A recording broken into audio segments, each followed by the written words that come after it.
Online study के इस channel में आप सभी का स्वागत है। और आज हम 2024 जो आप देख रहे हैं स्क्रीन पे 2024 का जो है साइंस का क्वेश्चन बैंक हम आपके सामने लेकर आए हैं। 2024 का साइंस का क्वेश्चन बैंक है जो प्रथम पाली में पूछा गया। इसमें टोटल 80 प्रश्नों को कवर किया गया है। ठीक है, 2024 में जो है विज्ञान में प्रथम पाली में जो जितने प्रश्न पूछे गए हैं 80 तक, उस सभी को इसमें कवर किया गया है। तो देखिए, इसको खूब अच्छे से समझिएगा ताकि आपको पता चले कि जो है एग्जाम में किस तरह के क्वेश्चन साइंस से पूछे जाते हैं। ठीक है, और जो है साइंस और सोशल साइंस का क्वेश्चन बैंक आपको यहाँ मिलते रहेंगे। तो चलिए हम शुरुआत करते हैं 2024 का विज्ञान का प्रथम पाली का जो क्वेश्चन है, कैसा क्वेश्चन पूछा गया था। चलिए आइए देखते हैं। इसमें सेट कोड क्या था, 112। ठीक है, 80 प्रश्न ऑब्जेक्टिव थे और 30 प्रश्न सब्जेक्टिव थे। ठीक है, इसमें जो है यहाँ कुछ इंस्ट्रक्शन दिए हुए हैं कि आपको कैसे करना है, कैसे पेन से लिखना है, कैसे पेन का यूज करना है, कितने अंक का कौन क्या है, ये सब बताया गया है। चलिए उसके बाद है क्या कि खंड अ में वस्तुनिष्ठ प्रश्न है, यानी कि ऑब्जेक्टिव प्रश्न है। ऑब्जेक्टिव जो है प्रश्न खंड अ में आते हैं। और टोटल देखिए इसमें कितने प्रश्न पूछे गए हैं, यहाँ स्पष्ट लिखा हुआ है कि प्रश्न संख्या 1 से 80 तक प्रश्न वस्तुनिष्ठ है, एक नंबरिया है। और इसमें 40 प्रश्नों का उत्तर देना है। तो आपको 40 से गुना 1 यानी कि 40 अंक मिलेंगे। 80 में से 40 जो आपको आते होंगे उसी को आपको रंगना चाहिए। ठीक है, और रंगिएगा भी आप अपने एग्जाम में। ठीक है, तो चलिए 2024 का फर्स्ट शिफ्ट का जो है क्वेश्चन हम इसमें देखते हैं। ठीक है, चलिए ऐसे क्वेश्चन जो है पढ़ने से, ये वीडियो देखने से आपको पता चलेगा कि कैसे सवाल पूछे जाते हैं। ठीक है, चलिए पहले सवाल की ओर चलते हैं। पहला सवाल क्या है कि लैरिक्स पाया जाता है। तो लैरिक्स जो है पूछ रहा है कि कहाँ पाया जाता है, तो कनेर में, कनेर का जो वृक्ष है उसी में जो है लैरिक्स पाया जाता है। तो लैरिक्स कहाँ पाया जाता है, तो कनेर में, याद रखिएगा। ठीक है, चलिए उसके बाद देखते हैं, अब दूसरे प्रश्न को देखते हैं। दूसरा प्रश्न क्या है कि एंड्रोजेंस स्रावित होता है। तो एंड्रोजेंस जो स्रावित होता है वो वृषण द्वारा स्रावित होता है। एंड्रोजेंस वृषण द्वारा स्रावित होता है। ठीक है, चलिए अगला प्रश्न क्या है, तीसरा प्रश्न कि वर्तिका भाग है। तो वर्तिका जो भाग है वो किसका है, तो जायांग का भाग वर्तिका होता है। किसका, जायांग का। देखिए इस वीडियो को स्किप थोड़ा सा भी नहीं कीजिए, क्योंकि ये क्वेश्चन जो है क्वेश्चन बैंक है, कोई ऐरू गैरू प्रश्न नहीं है, क्वेश्चन बैंक है, पूछा गया सवाल है। तो इसको देखने से जो है आपको पता चलेगा कि कैसा क्वेश्चन एग्जाम में पूछता है। तो इसको स्किप नहीं करके 1 से 80 तक के प्रश्नों को देखिए अच्छे से। ठीक है, तो वर्तिका किसका भाग है, तो जायांग का भाग है वर्तिका। ठीक है, आगे बढ़िए। देखिए आगे क्या पूछता है कि जो है 4 नंबर पूछता है कि ग्रहणी भाग है। तो ग्रहणी जो भाग है किसका भाग है, देखिए तो ग्रहणी जो भाग होता है वो किसका होता है, तो छोटी आंत का भाग होता है। ग्रहणी जो है छोटी आंत का भाग होता है। ठीक है, राइट आंसर क्या हो जाएगा, छोटी आंत। उसके बाद है कि मनुष्य में नासिका छिद्र, लैरिक्स, ट्रैकिया, फेफड़ा मिलकर क्या बनता है। तो ये चारों मिलकर जो हैं वो क्या बनाते हैं, तो श्वसन तंत्र बनाते हैं, जिसके द्वारा सांस अंदर जाता है। तो मनुष्य में नासिका छिद्र, लैरिक्स, ट्रैकिया, फेफड़ा मिलकर जो है श्वसन तंत्र बनाते हैं। ठीक है, चलिए उसके बाद है कि पादप में जाइलम उत्तरदायी है। तो पादप में जाइलम उत्तरदायी किसके लिए होता है, आपको अच्छा से पता है। तो ये जो है जल का संवहन के लिए जाइलम उत्तरदायी होता है। ठीक है, चलिए उसके बाद है कि जिब्रेलिन्स है। तो जिब्रेलिन्स क्या होता है, आपको पता है, पढ़ाया गया था। तो जो है जिब्रेलिन्स एक पादप हार्मोन है। जिब्रेलिन्स एक पादप हार्मोन है, यानी पेड़ पौधे में पाया जाने वाला हार्मोन है। ठीक है, उसके बाद देखिए कि पत्तियों का मुरझाना किस पादप हार्मोन का कारण है। तो इसको भी आपने पढ़ा है, मेरे चैनल पर ऐसे ऐसे क्वेश्चन का वीडियो डाला गया है, आप देखे होइएगा तो आपको पता होगा कि पत्तियों का मुरझाना किसके कारण होता है। तो आप समझ जाइए, ये जो है एबासिसिक अम्ल के कारण पत्तियां मुरझा जाती है। ठीक है, चलिए उसके बाद देखिए कि ये जो अभिक्रिया दिया हुआ है ये कौन सी अभिक्रिया होगा, तो आप बताइए। तो इसका जो राइट आंसर हो जाएगा विस्थापन अभिक्रिया। कौन सा अभिक्रिया, विस्थापन। क्यों, क्योंकि जिंक पहले अलग था और इसके साथ देखिए यहाँ जुड़ गया, विस्थापित हो गया उसके साथ, इसलिए ये कौन अभिक्रिया हो जाएगा, विस्थापन। ठीक है, आगे देखिए कि आधुनिक आवर्त सारणी में दाईं से बाईं ओर जाने पर परमाणु आकार क्या होता है। तो आधुनिक आवर्त सारणी किसने तैयार किया था, मोसले ने, ठीक है। और इसमें जो है दाईं से बाईं ओर जाने पर परमाणु आकार क्या होता है, तो इसमें जो है घटता है, क्या हो जाता है, घटता है, ठीक है। उसके बाद देखिए 11 नंबर कि जब मैग्नीशियम फीता को जलाया जाता है तो उत्पन्न आग की लौ जो है कैसी होती है। तो ये जो है आपको देखने को चमकीला उजला दिखेगा। मैग्नीशियम फीता को जब जलाइएगा तो उसमें आग की लौ जो है चमकीला उजला दिखेगा, ठीक है। चलिए उसके बाद है कि एथेन का आणविक सूत्र C2H6 है। तो इसमें क्या है कितने सहसंयोजक बंधन है। तो इसमें जो है 7 सहसंयोजक बंधन है। कितने, 7 सहसंयोजक, ठीक है। उसके बाद है कि शल्य चिकित्सा में टूटी फूटी हड्डियों को जोड़ने के लिए कौन सा रसायन लगता है। तो आपको पता है कि टूटी फूटी हड्डियों को जोड़ने के लिए जो है वो प्लास्टर ऑफ पेरिस का उपयोग किया जाता है। आपने अगर पढ़ा होगा तो पता होगा, ऐसे ऐसे सवाल हम पहले ही वीडियो में डाल चुके हैं कि हड्डियों को जोड़ने, टूटी फूटी हड्डियों की मरम्मत के लिए जो है प्लास्टर ऑफ पेरिस का उपयोग होता है, ठीक है। आगे है कि निम्नलिखित में कौन सहसंयोजक यौगिक है। तो इसमें सहसंयोजक यौगिक जो है वो CH4 यानी कि मीथेन है, ठीक है। CH4 सहसंयोजक यौगिक है, ठीक है। आगे बढ़िए, अमोनियम क्लोराइड का जलीय विलयन होता है। तो अमोनियम क्लोराइड का जो जलीय विलयन है वो उदासीन होता है। कैसा होता है, उदासीन होता है, ठीक है। उसके बाद देखिए ये सब क्वेश्चन बैंक का है, आप ध्यान दीजिए, भूलिए मत कि ये क्वेश्चन बैंक है, इसको अच्छे से देखिए ताकि पता चले कि कैसा कैसा क्वेश्चन पूछा जाता है, ठीक है। निम्न में कौन विद्युत का सुचालक है। आपको पता है कि विद्युत का सुचालक यानी कि जना से विद्युत करंट जा सके, तो ग्रेफाइट जो है वो विद्युत का सुचालक होता है, ठीक है। उसके बाद देखिए कि फोकस दूरी 20 सेमी वाले अवतल लेंस की वक्रता त्रिज्या क्या होगी। तो आपको पता है, इसको निकालने के लिए फोकस दूरी 20 है तो वक्रता त्रिज्या यानी कि 2 से गुना हो जाएगा, यानी कि 20 दूना 40 हो जाएगा। क्योंकि ये बराबर R/2 फार्मूला पर बनाइएगा, तो ये 20 है तो 2 होने आकर गुना हो जाएगा, बटा में है तो इधर आएगा, तो 20 दूना 40 आंसर हो जाएगा। 40 कहाँ है, तो C में है। फोकस दूरी 20 है तो वक्रता त्रिज्या जो है 40 हो जाएगी, ठीक है। चलिए उसके बाद है कि 18 नंबर कि कांच की एक समांतर पटिया पर श्वेत किरण की तिरछी आपतित होती है, तो कौन सा अपवर्तन के साथ घटित होगा।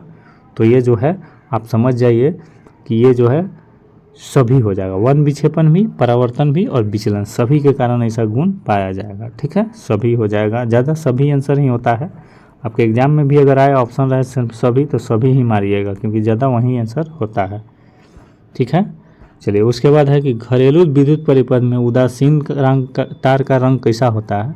तो उदासीन तार का रंग जो है वो काला होता है। कैसा होता है, काला, ठीक है, जिसको हम लोग ठंडा तार बोलते हैं। उसके बाद देखिए किस युक्ति में विभक्त वलय दिक् परिवर्तन का कार्य करता है। तो ये सभी क्वेश्चन जो है हम वीडियो में डाल चुके हैं, आपको पढ़ाए भी हैं, बताए भी थे कि ये सब टॉप प्रश्न हैं। अगर आपने पढ़ा होगा तो आपको पता होगा कि ऐसे ऐसे प्रश्न जो है वीडियो में हम बता चुके हैं, ऐसे प्रश्न पूछे भी जाते हैं। तो हमारे वीडियो को देखने पर आपको थोड़ा सा भी टेंशन नहीं रहेगा, अच्छा से आपका रिजल्ट आएगा, टॉप रैंक में आइएगा, ठीक है ना। किस युक्ति में विभक्त वलय दिक् परिवर्तन का कार्य करता है, तो आपको बताए थे कि विद्युत मोटर में ऐसा गुण होता है, ठीक है। किसमें दिक् परिवर्तन का कार्य, तो विद्युत मोटर में हो जाएगा, ठीक है। आगे बढ़िए कि सौर ऊर्जा को सीधे विद्युत में बदलने वाली युक्ति को क्या कहते हैं। तो सौर ऊर्जा से जो विद्युत में बदलने वाली युक्ति है वो सौर सेल है। कौन, सौर सेल, सोलर जानते हैं ना। सोलर लगाइएगा घर पे ना, तो आपको प्रकाश जो है करंट बन के आपके घरों में आएगी, तो बॉल और पंखा चला सकते हैं। समझे कि नहीं समझे, हाँ ठीक है। उसके बाद 22 नंबर है कि एक विद्युत बल्ब का तंतु का प्रतिरोध 1200 ओम है, यह बल्ब 220 वोल्ट का स्रोत कितना धारा लेगा उसको बनाने के लिए, ठीक है। तो इसमें जो है कितना धारा लेगा,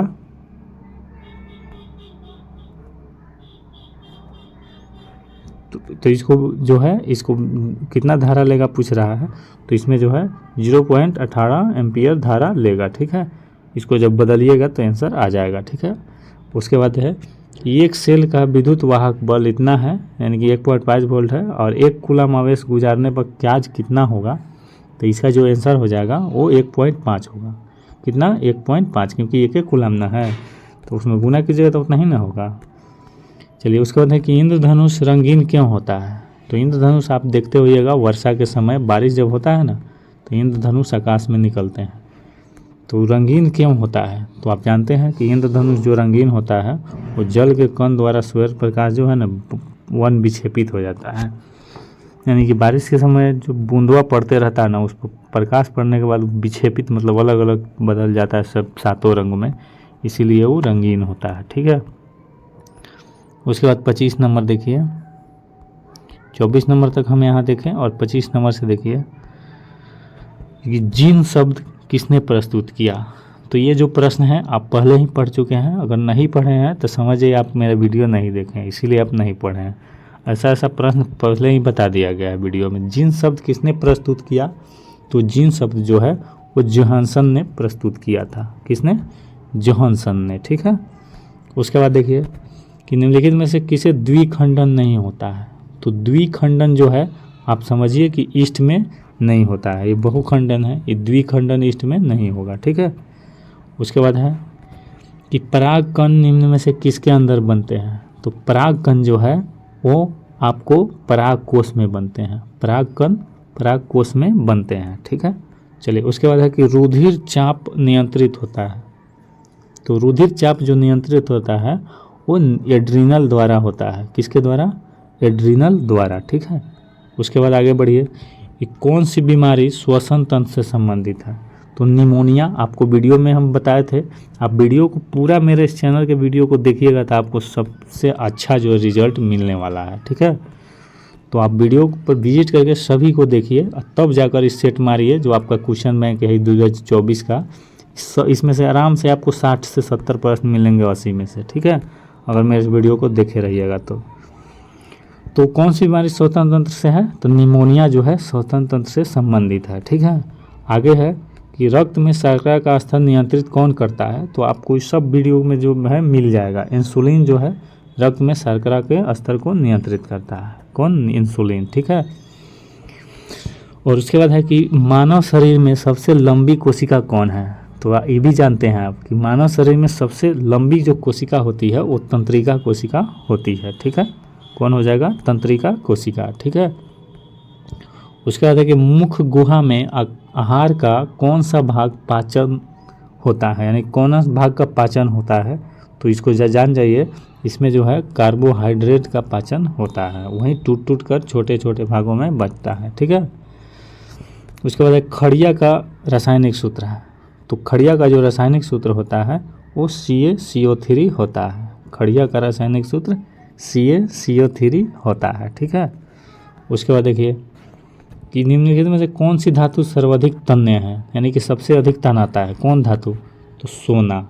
1 ग्राम सोना से जो है 2 किलोमीटर लंबी तार बना सकते हैं। कितने किलोमीटर? 1 ग्राम सोना से, ये भी पूछा जाता है 1 ग्राम सोना से कितना लंबा तार बना सकते हैं।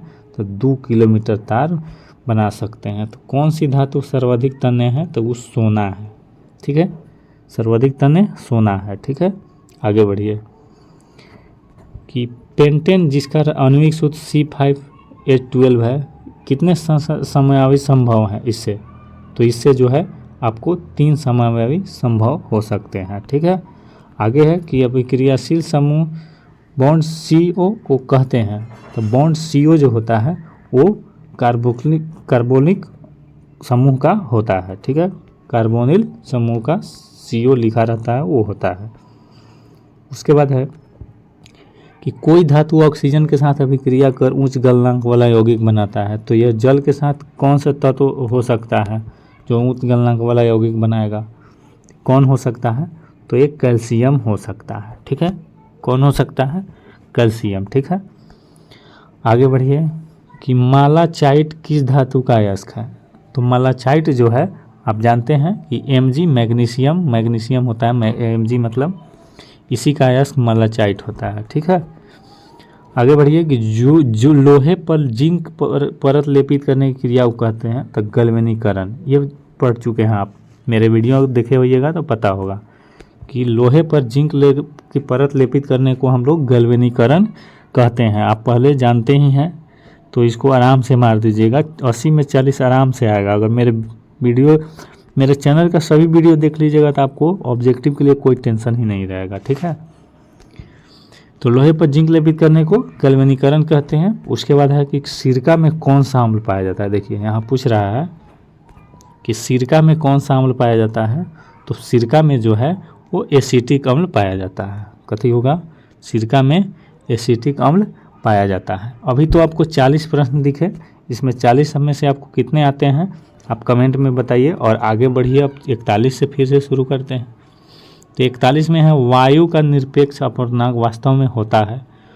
तो वायु का जो अपवर्तनांक होता है वो 1 से अधिक होता है। कितना, 1 से अधिक होता है, ठीक है। उसके बाद है कि आँख नाक गले की जांच के लिए चिकित्सक जो है कौन सा दर्पण उपयोग करता है। तो ये तो VVI प्रश्न है, हम पहले से भी बोलते हैं कि ऐसे ऐसे प्रश्न जो होते हैं वो VVI होते हैं, ठीक है। तो आँख नाक गले की जांच के लिए चिकित्सक जो है, हम जान रहे हैं, आपको पता है, अवतल दर्पण का उपयोग करते हैं, ठीक है। किसका, अवतल दर्पण का। फिर आप एग्जाम में पूछने वाला है, इसको अच्छे से पढ़ लीजिए। वेल्डिंग में किस गैस का उपयोग होता है, जो वेल्डिंग मारा जाता है उसमें, तो एंथ्राइन गैस का उपयोग वेल्डिंग में किया जाता है, ठीक है। उसके बाद है एल्कीन का सामान्य सूत्र। तो एल्कीन का सामान्य सूत्र है वो क्या हो जाएगा, तो आप जानते हैं कि CnH2n एल्कीन का सामान्य सूत्र होता है। हम बताए थे एल्कीन और एल्काइन, ये 3 गो जो है बहुत ज़रूरी होता है। एल्कीन और एल्काइन, ये तीनों का सूत्र जरूरी है। एल्केन में CnH2n+2, ठीक है। एल्कीन में CnH2n सीधा हो जाएगा, +2 नहीं रहेगा, CnH2n सीधा हो जाएगा, ठीक है। तो आप क्या समझे, एल्केन में CnH2n+2, एल्कीन में CnH2n। तो यहाँ एल्कीन का पूछा है, CnH2n हो जाएगा। एल्काइन में CnH2n-2 होगा, ठीक है। जोड़ो छोड़ो, इसमें 2 जोड़ो, इसमें 2 छोड़ो और इसमें 2 घटाओ, यही इसका फॉर्मूला होता है। तो इसका राइट आंसर CnH2n हो जाएगा। उसके बाद देखिए कि निम्न में कौन सा स्वच्छ ऊर्जा स्रोत है, तो इसको भी पढ़ाया है। स्वच्छ ऊर्जा स्रोत जो होता है वो क्या होता है, तब प्राकृतिक गैस होता है। आप पढ़े रहिएगा तो अपने आ जाएगा, ठीक है। आप हमारे वीडियो को देखिए, हम झूठ नहीं बोल रहे हैं, हमारे वीडियो को देखिएगा तो आपको पता चल जाएगा कि ऐसे ऐसे सवाल पूछे गए हैं, हम बताए हैं इस वीडियो में। हम अपने चैनल पे बहुत सारा वीडियो डाले हैं ना, सब मिल जाएगा इसमें। हमारा शरीर किस परास पर काम करता है, तो आप जानते हैं कि 7.0 से 7.8 के बीच जो है हमारा शरीर काम करता है। तो 46 का आंसर क्या हो जाएगा, D हो जाएगा, ठीक है। 47 से ग्लूकोज का रासायनिक सूत्र क्या है, तो ग्लूकोज का जो रासायनिक सूत्र है सबको पता है, C6H12O6 है ग्लूकोज का रासायनिक सूत्र, ठीक है। चलिए 48 नंबर है, देखिए टॉप सवाल है कि सोडियम की परमाणु संख्या क्या है, तो 11 है। सोडियम की परमाणु संख्या कितनी होती है, 11 होती है, ठीक है। उसके बाद निम्नलिखित में से नर युग्मक कौन है, तो नर युग्मक जो है इसमें से शुक्राणु है। शुक्राणु जो है नर में पुरुष में पाया जाता है, ठीक है। परजीवी पौधा एक उदाहरण है किसका, तो परजीवी पौधा जो है अमरबेल का उदाहरण है, ठीक है। चलिए आपको पता है कि हम कैसे क्वेश्चन को लाते हैं, आपको पता होगा, इसको देख रहे होइएगा तो पता होगा कि हम कैसे पढ़ाते हैं और कैसा क्वेश्चन आता है एग्जाम में, सेम टू सेम। द्विखंडन पाया जाता है किसमें, द्विखंडन जो है जीवाणु में पाया जाता है, किसमें, जीवाणु में, ठीक है।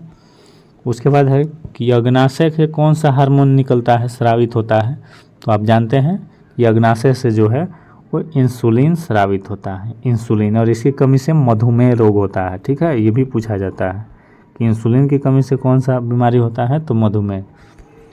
तो अग्नाशय से इंसुलिन स्रावित होता है, आंसर D हो जाएगा, ठीक है। उसके बाद निम्नलिखित में से कौन रक्त का थक्का जमने के लिए उत्तरदायी है, तो रक्त का जो थक्का जमने के लिए जो उत्तरदायी है वो रक्त बिंबाणु है। कौन हो जाएगा, रक्त बिंबाणु, ठीक है। उसके बाद है कि सजीव जीवधारियों द्वारा किस प्रकार की नाइट्रोजनी पदार्थ का उत्सर्जन होता है, तो हम आपको पहले ही बताए हैं कि जिसमें इनमें से सभी होगा वहीं आंसर मारिएगा, तो इसमें भी इनमें से सभी हो जाएगा, ठीक है। उसके बाद है किशोरावस्था में होने वाले परिवर्तन को क्या कहते हैं, तो आपको बताए थे कि किशोरावस्था में जो परिवर्तन होता है उसे हम क्या कहेंगे, तो टेस्टोस्टेरोन निकलता है और एस्ट्रोजन निकलता है, यानी कि इसमें ए और सी दोनों हो जाएगा, ए और सी दोनों। ठीक है। शरीर का संतुलन बनाए रखना क्या किसका काम है? तो शरीर का जो संतुलन बनाए रखता है वो किसका काम होता है? तो आप जान जाइए कि ये जो है सेरिबेलम का काम होता है, शरीर के संतुलन को बनाए रखना। ठीक है। आगे है कि मैग्नीशियम की परमाणु संख्या 12 है, तो संयोजकता क्या है? तो इसका संयोजकता जो है 2 है। क्या है? 2 है। ठीक है। उसके बाद है कि निम्नलिखित में किस धातु का विस्थापन उसके लवण के विलय लोहा द्वारा होता है? तो किसका विस्थापन लोहा द्वारा होता है? तो वो तांबा का। ठीक है। किसका? तांबा का। ठीक है। आगे बढ़िए। एथिल एल्कोहल का व्यापारिक उत्पादन किस रासायनिक क्रिया द्वारा हो जाता है? तो बताइए कि एथिल एल्कोहल का जो है वो किण्वन द्वारा व्यापारिक उत्पादन किया जाता है। ठीक है। उसके बाद है कि कली चूना का रासायनिक सूत्र है, तो आपको बताए थे वीडियो में, आप देखे होइएगा। कली चूना का रासायनिक जो सूत्र है वो क्या है? CaO। अब बुझा हुआ चूना का ये है और कली चूना का CaO है। ठीक है। उसके बाद है कि आयोडीन युक्त नमक है, जो हम नमक खाते हैं वो कौन है इसमें से? तो इसमें से जो है NaCl प्लस KlO3 और NaCl Kl, यानी कि दोनों हो जाएगा, A और B दोनों हो जाएगा। ये आयोडीन का सूत्र होता है। ठीक है। चलिए उसके बाद है कि प्लास्टर ऑफ पेरिस का रासायनिक नाम। तो जानते हैं कि प्लास्टर ऑफ पेरिस का सूत्र भी पूछता है, रासायनिक नाम भी पूछता है। तो इसका जो है रासायनिक नाम है calcium sulphate hemihydrate. Calcium sulphate hemihydrate जो है प्लास्टर ऑफ पेरिस का रासायनिक सूत्र हो जाएगा। ठीक है। C answer. ठीक है। उसके बाद है कि कैथोड किरणों में क्या उपस्थित रहते हैं? तो कैथोड किरणों में जो है वो इलेक्ट्रॉन उपस्थित रहते हैं, तो इसका क्या आंसर हो जाएगा? इलेक्ट्रॉन। कैथोड किरणों में इलेक्ट्रॉन उपस्थित रहते हैं। ठीक है। उसके बाद है कि कवक में पोषण की कौन सी विधि है? तो कवक में पोषण की जो विधि होती है वो क्या होती है? मृतजीवी। कवक में पोषण की विधि है मृतजीवी। ठीक है। मृतजीवी विधि हो जाएगा। ठीक है। आगे बढ़िए कि प्रतिरोधकों के एक संयोजन में से एक प्रतिरोधक हटा लेने पर प्रतिरोध बढ़ जाता है, तो ये कैसा था? बढ़ जाएगा तो कैसा था? तो ये जो है समांतर में था, इसीलिए ये हटा लेने पर प्रतिरोध बढ़ जाता है। ठीक है। आगे बढ़िए कि एक कमरे में इतना इतना वोल्ट का जो है, इतना इतना वोल्ट का 2 उपकरण है, 100 वोल्ट पर जोड़ा गया है, तो कुल शक्ति उसमें कितना ज़रूरी है? तो इसमें जो ज़रूरी पड़ेगा वो 25 वाट ज़रूरी पड़ेगा। ठीक है। 25 वाट। चलिए उसके बाद है कि निम्नलिखित में से कौन सा पद विद्युत परिपथ की विद्युत शक्ति को बताता है? तो विद्युत शक्ति को जो बताने वाला है इनमें से सभी हो जाएगा। हम पहले ही बताए हैं कि जहाँ इनमें से सभी दिखे वहीं आंसर मारिएगा, अधिकतर वहीं सही होता है। तो यहीं हो जाएगा विद्युत परिपथ में विद्युत शक्ति को ये सभी बताता है, इनमें से सभी हो जाएगा। ठीक है। तो जब भी आपके एग्जाम में इनमें से सभी है वहीं मारिएगा, ज़्यादा वहीं सही होता है। कम ही मात्रा में ऐसा नहीं होता है, नहीं तो ज़्यादातर वहीं सही होता है। उत्तल दर्पण में आवर्धन का महत्तम मान क्या है? तो उत्तल दर्पण में जो है आवर्धन का महत्तम मान ज़्यादा से ज़्यादा 2 हो सकता है। कितना हो सकता है? 2। ठीक है। चलिए उसके बाद है कि विभवांतर मापा जाता है। तो ये तो जानते हैं विभवांतर को वोल्ट मीटर से, तो वोल्ट मीटर ही मारिएगा, इनमें से सभी नहीं मारिएगा, क्योंकि जिसको स्पष्ट जानते हैं तो उसको तो वोल्ट मीटर से ना विभवांतर मापा जाता है, एमीटर से तो विद्युत धारा मापा जाता है। तो ये विभवांतर मापने के लिए वोल्ट मीटर का उपयोग होता है। कहाँ है? Volt meter. ठीक है। वोल्टा मीटर नहीं, वोल्ट मीटर हो, सॉरी, यहाँ है वोल्ट मीटर, विद्युत विभवांतर को मापने के लिए। ठीक है। सी हो जाएगा राइट आंसर। ठीक है। आगे बढ़िए। यहाँ क्या है? 70 नंबर। 10 प्रश्न और ही बचे हुए हैं आपके 2024 का ये जो है क्वेश्चन बैंक है, और इसमें जो है फर्स्ट शिफ्ट का क्वेश्चन बैंक है। ठीक है। सेकेंड शिफ्ट का भी हम बताएंगे, आपका अगर आपको ज़रूरी हो तो सेकेंड शिफ्ट को भी हम बताएंगे। तो जो है चैनल पर जुड़े रहें और वीडियो को देखते रहें और फ़ायदा उठाते रहें। 70 नंबर क्या है कि निम्न में कौन सा कथन सत्य है? तो सत्य का बात कर रहा है, तो एम्पियर बराबर वोल्ट भागे ओम, यही है सत्य, और ये सब गलत नियम है। यही हो जाएगा एम्पियर बराबर वोल्ट भागे ओम। एम्पियर निकालने के लिए यही फार्मूला होता है। उसके बाद देखिए निम्नलिखित पदार्थों में से चालक कौन है? जिससे करंट आ जा सके उसे चालक कहते हैं। तो कौन है? तो एल्युमिनियम। एल्युमिनियम का तार सुने होइएगा, ये एक चालक, सॉरी ऊपर है एल्युमिनियम, तो एल्युमिनियम जो है एक चालक है, यही आंसर हो जाएगा। ठीक है, उसके बाद 71 नंबर देखिए कि कौन पदार्थों में चालकता गुण पाए जाते हैं, यानी कि चालक है तो वो एल्युमिनियम हो ही जाएगा। और उसके बाद है कथी कि नाभिकीय ऊर्जा प्राप्त करने के लिए किसका जरूरी पड़ता है? तो नाभिकीय ऊर्जा प्राप्त करने के लिए जो है आपको यूरेनियम का ज़रूरत पड़ेगा। किसका? यूरेनियम का। ये क्वेश्चन पहले ही पढ़ चुके हैं मेरे वीडियो में।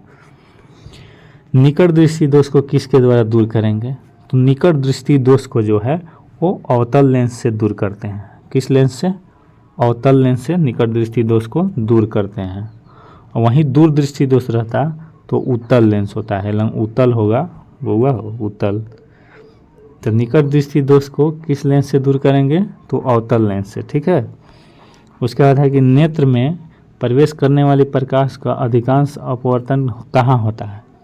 तो ये जो है वो दृष्टिपटल के बाहरी पृष्ठ पर जो है ये अधिकांश अपवर्तन होता है। ठीक है, उसके बाद है 75 नंबर कि निम्नलिखित में कौन सा लेंस की क्षमता का मात्रक है?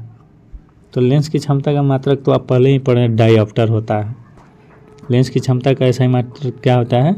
डायऑप्टर। तो इसका आंसर ए हो जाएगा। ठीक है, उसके बाद है कि मानव नेत्र में किस प्रकार का लेंस होता है? तो आप तो बहुत अच्छे से पढ़े हैं, उत्तल लेंस होता है। आपको ये तो क्वेश्चन आपके दिमागे पर होगा, मानव नेत्र में उत्तल लेंस पाया जाता है। ठीक है, 77 नंबर हजामत बनाने के लिए किस दर्पण का उपयोग होता है? तो हजामत बनाने के लिए जो है आप जानते हैं कि ये अवतल दर्पण का उपयोग होता है। ऐसा सवाल तो आपके चुटकियों में चला जाएगा। ठीक है, हमें पता है क्योंकि हम ये सब पढ़ाए हैं, आप पढ़े भी हैं। ठीक है, चलिए आगे देखिए।